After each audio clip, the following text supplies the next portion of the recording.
আমার নাম আব্দুর রহিম। জি, রহিম সাহেব কোত্থেকে বলছেন? আমি বলছি গাজীপুর টঙ্গী থেকে। মোবাইল জি বলেন। আমার প্রশ্ন হইলো যে এই যে একটা বড় একটা অভ্যর্থন হইলো, গণ অভ্যর্থন, তারপরে আবার তত্ত্বাবধায়ক সরকার আনলো, যাক সংসদে আবার এই হাইকোর্টের রায় তত্ত্বাবধায়ক সরকার বললো। আমার প্রশ্ন হইলো তারা গণ অভ্যর্থন করছে, তারা দেশটার চিন্তা করলো না কেন? তারা কেন ক্ষমতা দখল করলো? তারা যদি দেশটার চিন্তা করতো, এই দেশটা তো আমরা গরিব মানুষ, আমাদের যদি সুশৃঙ্খল রাখতে পারতাম, আমরা সুন্দরভাবে চলতে পারতাম। কিন্তু তারা আমাদের চিন্তা না কইরা শুধু তাদের চিন্তা করে তারা এই ক্ষমতা দখল করছে। ক্ষমতা দখল করে কি করছে না করছে, আমার এটাই প্রশ্ন যে আমাদের গরিব মানুষের প্রতি যাতে তারা, যারা আমাদের অভিভাবক, যারা আমাদের প্রতিনিধি, তারা যাতে আমাদেরকে সুন্দরভাবে রাখে।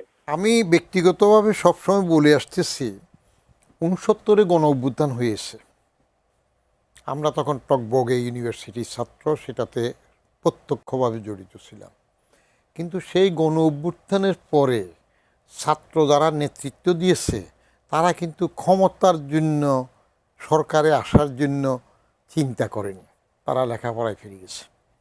৯০-তে এরশাদের বিরুদ্ধে গণ অভ্যুত্থান হয়েছে, তখনও গণ অভ্যুত্থানের নেতৃত্ব দানকারী ছাত্ররা ক্ষমতার জন্য আসেনি।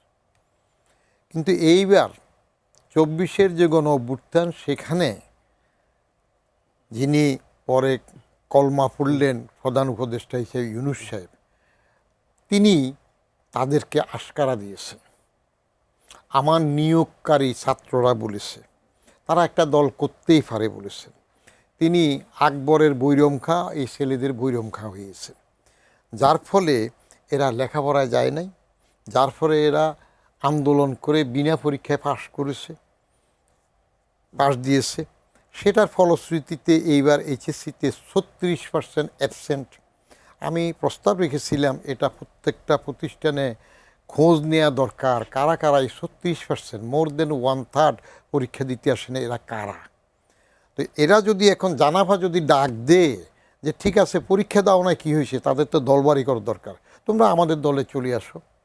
রাজনীতি তো এটা একটা বড় ব্যবসা, এবং এটা বড় ব্যবসা হতে ব্যবসায়ীরা আবার সব পার্লামেন্টে চলে যাচ্ছে, মোর দেন 60%। তো ওদের ক্ষমতায় যাওয়াটা আমি পছন্দ করি নাই।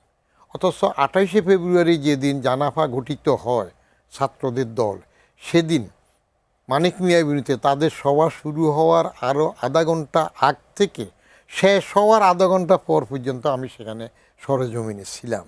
হেঁটে হেঁটে আমি একবারে ফার্ম গেট পর্যন্ত দেখেছি, উত্তর দিকে সংসদ ভবন পার হয়ে এই ক্রিসেন্ট লেক পর্যন্ত আমি গিয়েছি।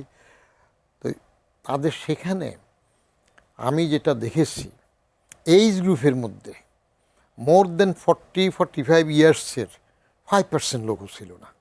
তাহলে একটা শক্তি ছিল, কিন্তু সেই শক্তিটা দল হিসাবে আমার পছন্দ হচ্ছিল। যাক, যেভাবে হোক শক্তি একটা দল করছে। কারণ আমি 11 সালের মধ্যে একটা কলামে লিখছিলাম আমার, যে আমরা আলীবাজাত খালেদা হাসিনার জগদ্দল পাথর থেকে মুক্তি চাই, অতএব প্রয়োজন রাজনৈতিক তৃতীয় শক্তি। আমি ভাবলাম এরা তৃতীয় শক্তি হবে, কিন্তু এখন তারা একবার উপদেষ্টাতে গেল ক্ষমতার লোভে, নিজেদেরকে পৌঁছিয়ে ফেললো, সমালোচিত হইল, ঝামেলায় গেল। পরের বার আবার তারা ক্ষমতায় আসার জন্য জামাতের পকেটে ঢুকে যে জোটে গেল, এটা করে নিজেদেরকে আরেকবার পৌঁছাইল।